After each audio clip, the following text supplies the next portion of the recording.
A Colorado road opened up on Tuesday afternoon, easily swallowing a car with room to spare.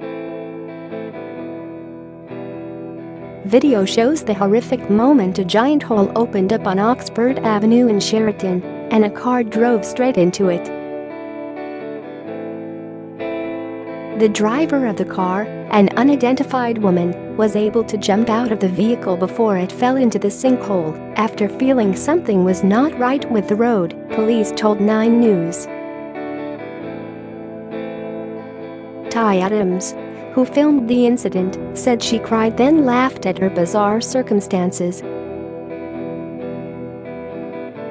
In 2015, a sinkhole opened up just yards from Tuesday's chasm, swallowing a police car whole with an officer inside. Sergeant Greg Miller said he had to climb out the window of his totaled car, onto the roof, and then get himself out of the sinkhole. Police say Tuesday's sinkhole burst open after a heavy thunderstorm impacted a pipe below the pavement, which then collapsed. Share this article. Share parts of southern Denver were drenched with 2 inches of rain in just 30 minutes during the day. The National Weather Service issued multiple warnings for thunderstorms and flash floods on Tuesday.